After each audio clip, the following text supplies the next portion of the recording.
Baik, Vera, tolong dibaca penjelasan di Provinsi Papua ini. Ada keberagaman apa saja?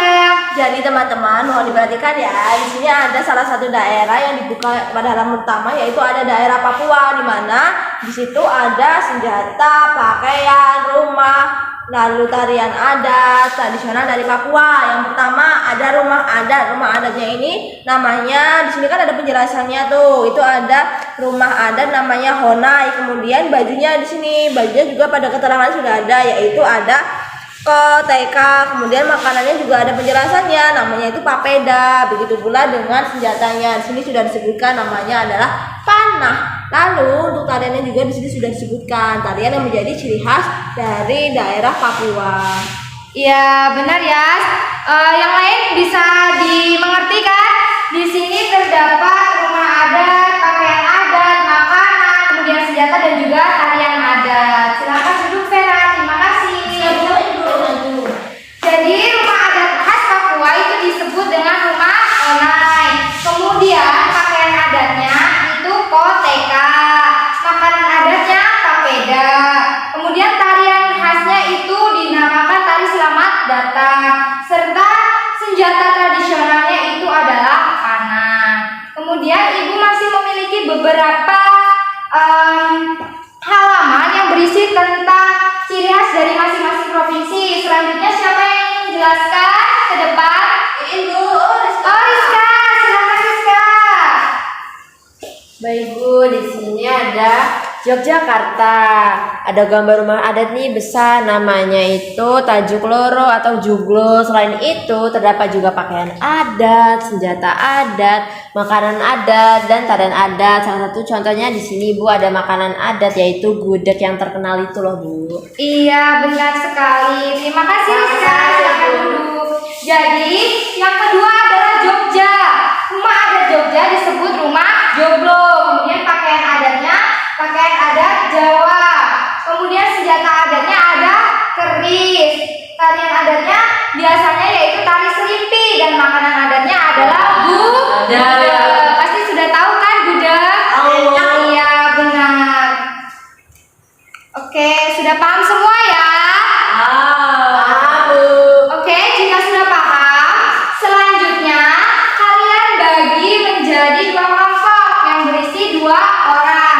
Romi dengan Rizka dan Vera dengan Iin. Nah, setiap kelompok itu diharapkan mampu menyebutkan keberagaman yang lain selain tari adat, kemudian makanan yang sudah tertera dalam pokok bu.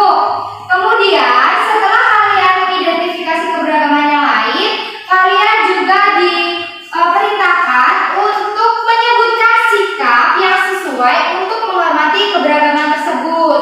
Apakah sudah paham anak-anak? Sudah Ibu. Baik, akan Ibu bagikan lembarnya.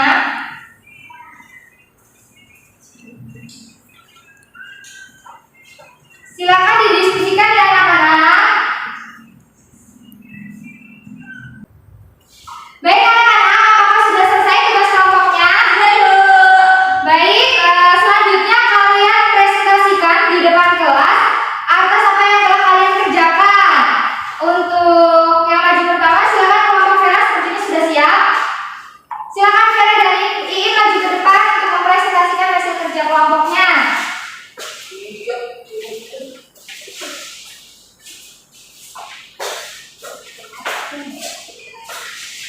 Baik teman-teman, tolong perhatikan ya. Di sini kami akan mempresentasikan hasil kerja dari kami. Nah, di sini kan kami tadi diminta untuk mencari keberagaman lain selain dari yang ada di sini ya Bu ya. Ya. Nah, contohnya yaitu yang pertama, pertama kan suku. Nah, suku itu kan banyak sekali ya teman-teman. Nah, di sini saya menunjukkan ada suku Jawa, ada suku Sumatera, Sunda, Bugis, dan lain-lain. Nah, untuk tetap menjaga persatuan dan kesatuan ini, sikap yang harus dikembangkan yaitu menghargai suku orang lain dengan tidak mencemooh. Jadi kita harus menghargai, tidak boleh menghina, suku kamu jelek, suku aku tinggi, itu tidak boleh ya teman-teman, karena itu tidak baik. Dengarkan ya anak-anak. Nah, jadi kan jika saling menghargai satu sama lain kan hidup rukun itu akan terjadi. Kemudian yang kedua ada agama, kan agama juga bermacam-macam ya di Indonesia. Ada agama Islam, Kristen, Hindu, Buddha dan lain-lain. Nah tentunya sebagai masyarakat Indonesia kita tuh harus bisa menghargai dan menghormati agama lain dan tidak mengganggu orang atau bahkan teman-teman kita yang memiliki agama yang berbeda dengan kita. Karena apa? Ya karena kan Indonesia ini kan agamanya bukan hanya satu ya, dan itu juga sudah ada di peraturan pemerintah. Jadi ya kita harus bisa menghargai untuk bisa tetap menjaga persatuan dan kesatuan dalam keberagaman. Kemudian ada lagu daerah. Lagu daerah kan banyak sekali ya, apalagi kan kita memiliki banyak sekali provinsi ya. Nah tentunya lagunya juga bermacam-macam dan bahkan setiap daerah pun kadang-kadang tidak hanya memiliki satu lagu saja. Nah jadi ada banyak, seperti contohnya ada lagu Camat Agung dari Lampung, ada lagu Es Lilin, ada lagu banyak sekali ya tentunya. Nah tentunya itu kita sebagai masyarakat Indonesia itu harus bisa saling menghargai, tidak bisa jangan mengunggulkan milik kita. Maksudnya intinya kan kita juga bagian dari bangsa Indonesia gitu. Jadi kita harus tetap sama-sama melestarikan budaya kita masing-masing seperti itu. Oke, sudah didengarkan ya anak-anak. Oke, kelompok Vera boleh duduk kembali ke tempatnya. Nah, terima kasih Bu. Ya.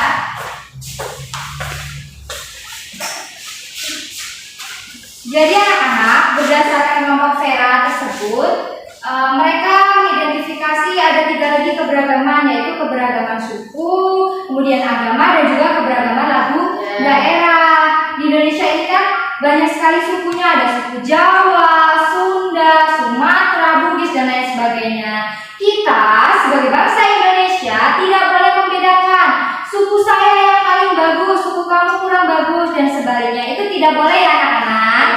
Kemudian ada juga keberagaman agama seperti yang telah disebutkan kelompok Vera. Ada agama Islam, Kristen, Katolik, Hindu dan Buddha. Nah itu semua tidak boleh saling mengusik. Kita memiliki kepercayaan dan keyakinan masing-masing. Kita tidak boleh mengganggu hak mereka untuk beribadah. Kemudian kelompok Vera tadi menyebutkan bahwasanya ada juga keberagaman lagu daerah seperti lagu Camat Agung dari Lampung, lagu Es Lilin, ada juga lagu Ampar-Ampar Pisang. Nah, keberagaman itu seharusnya bukan tempat kita untuk membedakan, justru itu adalah senjata bagi kita untuk bersatu seperti yang sesuai dengan Bhinneka Tunggal Ika, berbeda-beda tetapi tetap satu jua. Paham ya anak-anak sampai sini? Baik, jika paham, siapa yang bisa menyimpulkan pembelajaran kita pada hari ini?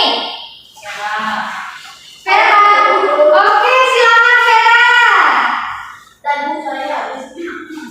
Jadi hari ini kita telah belajar mengenai tentang keberagaman. Kita sudah tahu dari pengertian, lalu juga dari jenis-jenis yang kita sudah menyebutkan, bahkan yang ada di berbagai daerah, bahkan dari buku yang Ibu berikan, Ibu beritahu itu tadi kan disebutkan banyak sekali macam-macam keberagaman. Dan juga tadi kita sudah mendapatkan ilmu tentang bagaimana sih cara untuk kita menjaga persatuan dan kesatuan di tengah-tengah keberagaman dengan contohnya saling menghargai, saling menghormati satu sama lain dan sebagainya. Dan kita harus tetap menyadari bahwasanya keberagaman itu harus benar-benar dijadikan sebagai alat pemersatu, bukan alat pemecah. Iya, bagus sekali Vera. Jadi kesimpulannya itu ya anak-anak, kita sebagai bangsa Indonesia yang memiliki keberagaman di berbagai bidang itu harusnya saling menjaga perbedaan itu sebagai alat pemersatu bangsa. Baik anak-anak, untuk menutup perjumpaan kita pada hari ini, sebelum itu kita berdoa terlebih dahulu. Kepada ketua kelas silakan dipimpin berdoa Vera. Duduk siap. Doa.